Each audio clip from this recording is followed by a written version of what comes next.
तो कोई तुम पर क्रोध करे, कोई तुम्हें गाली दे, तितिक्षा और शांति, तो सहज भाव से स्वीकार कर लेना कि उसके भीतर क्रोध उठा, इसलिए उसने गाली दी, बेचारा नाहक उसने कष्ट पाया, स्वीकार कर लेना। इसको तुम अपने भीतर कांटा मत बनने देना। ऐसा धैर्य, ऐसी शांति और ऐसी तितिक्षा बुद्ध निर्वाण को परम कहते हैं। बुद्ध कहते हैं होने योग्य तो एक ही चीज है, निर्वाण। बाकी जो होता है उसको तो स्वीकार कर लेना। किसी ने गाली दी, किसी ने प्रशंसा की, किसी ने कहा आप बड़े सुंदर, किसी ने कहा बड़े कुरूप, ये सब कुछ होने जैसा नहीं, इसका कोई मूल्य भी नहीं है। इसको चुपचाप स्वीकार कर लेना कि ठीक, जैसी आपकी मर्जी, भले लगते भले, बुरे लगते बुरे। इस सब पर जरा भी श्रम मत लगाना और इस सब पर जरा भी दृष्टि मत देना, क्योंकि जो होने जैसा है, जो होना चाहिए, वो तो निर्वाण है। उसकी दिशा में अपनी सारी शक्ति को लगा देना। दूसरों का घात करने वाला प्रवचित नहीं होता है, और अक्सर लोग दूसरों का घात करने में अपनी शक्ति लगा रहे हैं। कोई किसी को मार डालना चाहता है, कोई किसी को हराना चाहता है, कोई किसी को पद से गिराना चाहता है, कोई किसी को पीछे कर देना चाहता है। दूसरों में उत्सुक है, अपने में उनकी कोई उत्सुकता ही नहीं। दूसरे का घात करने वाला प्रवज्जित नहीं होता। प्रवज्या का अर्थ है सन्यास। सन्यासी वही है जो कहता है मैं अपने निर्वाण की खोज कर रहा हूं, मेरे निर्वाण का किसी दूसरे से कोई लेना देना नहीं, कोई प्रतिस्पर्धा नहीं। तुम जिस पद पर हो मजे से रहो, तुम्हारे पास जो है तुम मजे से भोगो, तुम जैसे हो ठीक, ये तुम जानो, इसमें मेरा कुछ लेना देना नहीं। सन्यासी का अर्थ है जिसकी दूसरे से प्रतिस्पर्धा नहीं, जो किसी तरह की ईर्षा में नहीं है। लेकिन अक्सर हमारी हालतें उल्टी हैं। हम दूसरे को मिटाने में अगर खुद भी मिट जाएं तो कोई फिक्र नहीं। मैंने सुना है एक आदमी ने बड़े दिन भक्ति की, परमात्मा प्रसन्न हुए और उन्होंने कहा मांग ले। क्या मांगता, लेकिन एक बात ख्याल रखना, जो तुझे मिलेगा तेरे पड़ोसियों को दुगना मिलेगा। उस आदमी की छाती बैठ गई।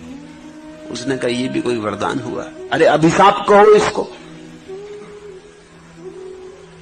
तो फिर मैं मांगूंगा कैसे? भगवान ने कहा वो तू जान, लेकिन इतनी तेरी क्षमता होनी ही चाहिए तो ही तू धार्मिक है, अन्यथा धार्मिक ही नहीं। ये मेरा वरदान कि जो तू मांगेगा मिलेगा तुझे दुगना पड़ोसी को। उसने किसी वकील से सलाह ली होगी कि करना क्या, इसमें से निकलना कैसे बाहर। वकील ने कहा इसमें क्या रखा? अरे ये तो बाएं हाथ का खेल है, तू ऐसा कर, पहले देख तो कि होता भी कि नहीं। तो मांग कि 7 मंजिल मकान बन जाए। मांगा, बन गया उसका 7 मंजिल, लेकिन दोनों तरफ 14-14 मंजिल मकान पड़ोसियों के खड़े हो गए। पूरा गांव 14 मंजिल का हो गया, एक वही गरीब रह गया 7 मंजिल का। वकील ने कहा ठीक, अब मांग कि हर मेरे घर के सामने एक कुआं खुद जाए, बड़ा कुआं।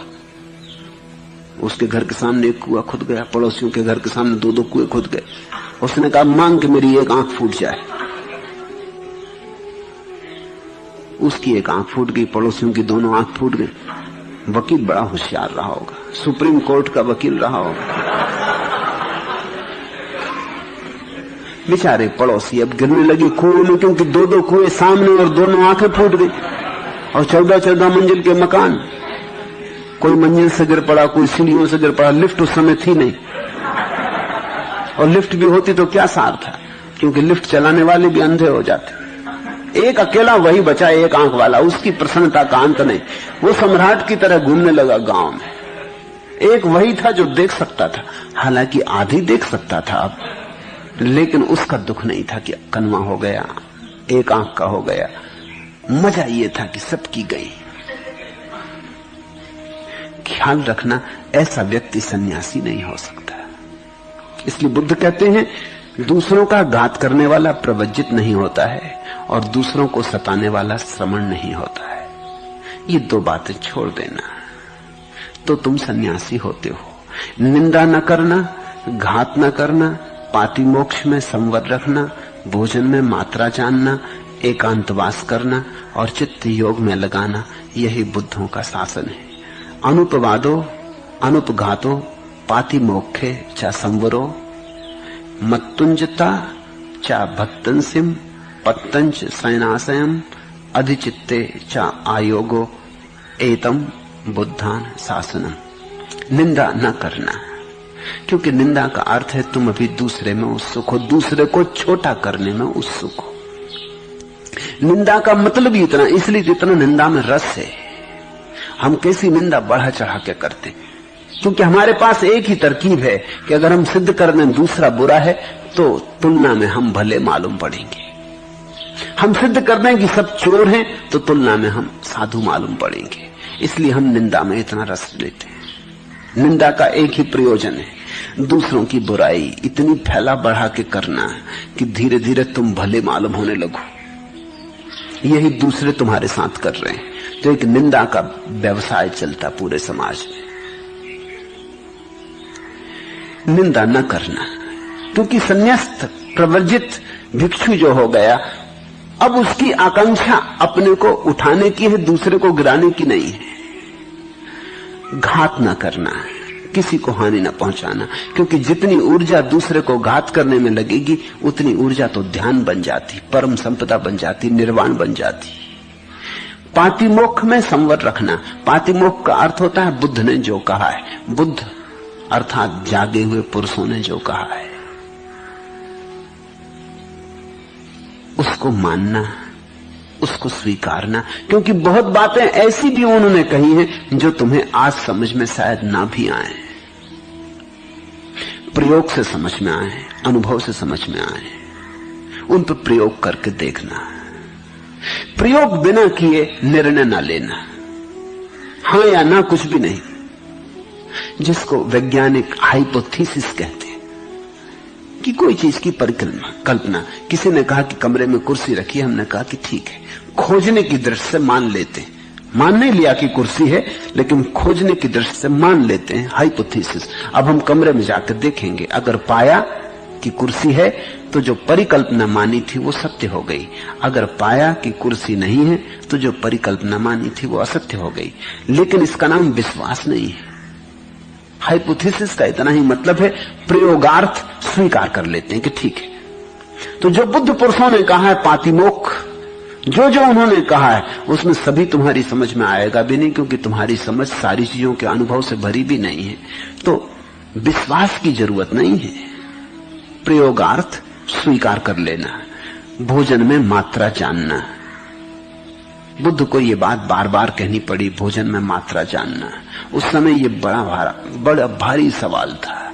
एक तरफ लोग थे जो खूब खाए जा रहे थे, जो सदा से हैं, और उस समय एक और पागलपन पैदा हुआ था, दूसरी तरफ लोग थे जो उपवास किए जा रहे थे। इन दोनों ने आदमी को विक्षिप्त कर रखा था। या तो ज्यादा खाने वाले लोग या न खाने वाले लोग। ज्यादा खाने वाले लोग शरीर को मिटाए ले रहे थे और शरीर के साथ मूर्छित हुए जा रहे थे। न खाने वाले लोग शरीर की हत्या किए दे रहे थे और ऊर्जा इतनी क्षीण हुई जा रही थी कि ध्यान का कोई उपाय न था। तो बुद्ध हर चीज में मात्रा के लिए कहते हैं कि मात्रा जानना, मध्य में रुक जाना, अति मत करना, अति सर्वत्र वर्जयेत। एकांत वास करना और जहां मौका मिले, जैसी सुविधा बने, वहां अकेलेपन को खोजना। क्योंकि तुम्हारे भीतर जो पड़ा है, जब तुम अकेले होगे तभी उसे देख पाओगे। दूसरे की मौजूदगी तुम्हें बाहर ले जाती है। भीड़ में भी रहो तो भी अकेले रहना, ये बुद्ध का उपदेश है। और चित्त योग में लगाना। अभी चित्त संसार में लगा है, भोग में। धीरे धीरे इसकी ऊर्जा को हटाना वहां से, धीरे धीरे रत्ती कर करके, बूंद कर करके इसे ध्यान में, योग में, मोक्ष में लगाना। यही बुद्धों का शासन है। ये सूत्र भी, ये अंतिम सूत्र बुद्ध ने एक परिस्थिति में कहे थे, वो मैं आपको दोहरा दूं। जंगल में बुद्ध बैठे हैं ध्यान करने, और एक सर्पराज, सर्पों का राजा फन फैला के खड़ा हो गया। उसने झुक के बुद्ध के चरणों में प्रणाम किए। बुद्ध ने आंख खोली। उन्होंने कहा, महाराज, क्योंकि देखा उसके माथे पर अद्भुत मणि जो सिर्फ नागों में, सम्राटों के माथे पर होती। तो बुद्ध ने कहा, महाराज क्या चाहते? तो उस नाग ने कहा, मैं जन्मों जन्मों से भटक रहा हूं, जो भी किया सब उल्टा चला गया। कब तक सरकता रहूंगा जमीन पर? कब तक सरकता रहूंगा खाई खंदकों में, अंधेरी गलियों में? कब तक सरकता रहूंगा? कब उठूंगा? कब उड़ सकूंगा? तुम्हें मैंने उड़ते देखा, तुम्हारे प्राणों की ऊर्जा को कहीं जाते देखा, इसलिए पूछता हूं, मुझे कुछ उपदेश है? ये जो सूत्र है,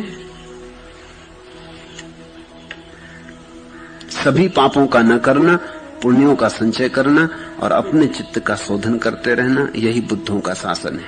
तितिक्षा और शांति परम तप है। बुद्ध निर्वाण को परम कहते हैं। दूसरों का घात करने वाला प्रवर्जित नहीं होता और दूसरों को सताने वाला श्रवण नहीं है। निंदा न करना, घात न करना, पातिमोक्ष में संवर रखना, भोजन में मात्रा जानना, एकांतवास करना और चित्त योग में लगाना, यही बुद्धों का शासन। ये उस सर्प राज को कहे गए थे। सोचना ऐसे थोड़ा, हम भी सब जमीन पर सरकते हुए सर्प हैं। अभी हमने सिर भी उठा के कहां आकाश की तरफ देखा। अभी तो अंधी गलियों कूचों में, पोलों में, कोने कांतरों में हम सरकते फिरते। फिर सर्प का प्रतीक ही क्यों चुना होगा? क्योंकि सर्प जन्म से ही दूसरे को चोट पहुंचाने का जहर लेके आता है, इसलिए उसकी जहर की गांठ जन्म से ही उसके भीतर है। वो दूसरे को मारने में ही, दूसरे का घात करने में ही रस लेता है। यही तो गांठ हम भी लेकर आए हुए हैं।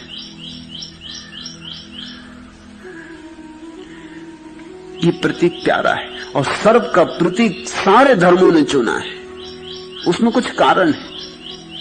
ईसाई कहते हैं कि सर्प ने भटकाया आदमी को, ईव को समझाया कि खा ले ये फल जो भगवान ने वर्जित किया है। ईव को फुसलाया सर्प ने। बुद्ध की इस कथा में सर्प कहता है कि कब तक मैं सरकता रहूंगा जमीन पर। हिंदू कहते हैं कुंडलनी जो ऊर्जा है मनुष्य के भीतर, वो सर्पाकार है। वो सर्प जैसी जब उठती है फन उठा के, तो उसका फन जब चोट करता है सहस्त्रार में, तो सारे कमल खिल जाते। सर्प का प्रतीक आदमी के बहुत करीब है। उसमें कई खूबियां हैं। पहली बात उसकी खूबी है कि सर्प बहुत चालाक। उस चालाकी के कारण ईसाइयों ने उसका प्रतीक बनाया कि उसने स्त्री को भरमाया, ईव को समझाया और अदम को ईश्वर के बगावत में जाने का प्रोत्साहन दिया। सर्प बड़ा शैतान, क्योंकि बड़ा चालाक प्राणी है, बड़ा चालबाज, भरोसे का नहीं। उस प्रतीक का उपयोग किया। बुद्ध की इस कथा में सर्प का प्रयोग हो रहा है इस अर्थ में कि सबकी दशा ऐसी है कि हम जन्म से ही जहर की ग्रंथि लेके पैदा हुए, दूसरे को चोट पहुंचाने में ही समाप्त हुए जा रहे हैं। दूसरे को मार डालने में ही हमने अपना जीवन समझा है। इसलिए लेकिन एक दिन सर्प भी थक जाता है। तुम कब थकोगे? एक दिन सर्प भी बुद्ध से पूछता है कि मैं कब तक ऐसे ही सरकता रहूंगा, तुम कब पूछोगे? इसलिए प्रतीक चुना। हिंदुओं ने प्रतीक चुना है कि सर्प जब खड़ा हो जाता, तो सर्प की बड़ी खूबियां हैं। उसमें हड्डी होती नहीं, उसके पास हड्डी बिल्कुल नहीं, लेकिन सर्प खड़ा हो जाता बिना हड्डी के। होना नहीं चाहिए वैज्ञानिक ढंग से, लेकिन सर्प पूंछ के बल खड़ा हो जाता है फन उठा के, और उसके पास कोई हड्डी नहीं है। तो चमत्कार है। ऐसा ही चमत्कार मनुष्य के भीतर घटता है कि जो ऊर्जा काम ग्रंथ में पड़ी है, बिना किसी सहारे के, बेसहारे, बिना माध्यम के खड़ी हो जाती, सर्प जैसी। फन जाके चोट करता ऊपर और आखिरी केंद्र खुल जाता। इसलिए हिंदुओं ने